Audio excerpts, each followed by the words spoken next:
यार मैं समूह को मिलन जाना सी गड्डी च पेट्रोल नहीं हैगा। अच्छा कि जुगाड़ लेने कि पेट्रोल चोरी करते हैं है मैं शुरू जुगाड़ी बंदे हैं चोरी बड़े हैं। तेरी यार गड्डी खड़ी हुई इधर आ तो कोई नहीं गा। अच्छा जाना चोरी करना एक बार दोबारा देखना कोई खड़ा तो नहीं गा। कोई नहीं खड़ा कोई आएगा तो कहेंगे मेरे अब्बे की गड्डी आ। ओ पेट्रोल बड़ा गड्ढा तो फिर भी नहीं मुकदा ना गड्ढा तो नहीं मुकदा।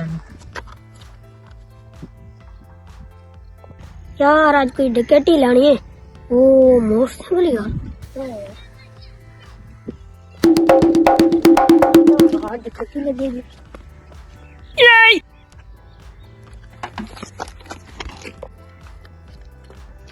ओह यार तुम्हारे क्या आ गया तो आज यार डकैती मारनी है डकैती यार शॉपिंग चलना मशूक का फोन आया थी वो गड्डी खड़ी है यार।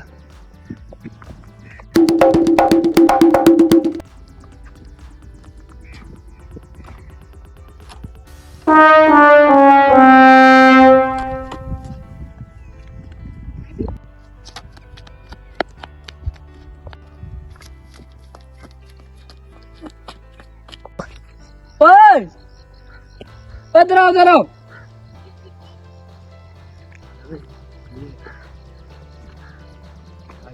ओए ਤੁਸੀਂ ਕੀ ਕਰਨ ਆਏ ਸੀ आज की सीन है यार ना ਕੀ ਕਰਨ ਆਏ ਸੀ ਤੁਸੀਂ मैं डकैती मारने आया थी। डकैती मारना है। ਓਏ ਮੈਂ ਪੈਟਰੋਲ ਚੋਰੀ ਕਰਨ ਆਇਆ ਸੀ। ओए जा जा मेरी की बात है कोई यार नहीं लगे जब मालक आ गया। ओए ओ कौन ओए ओए ओए ओ कौन पता है कौन आया ओए ओए और तू ये तो मालक है।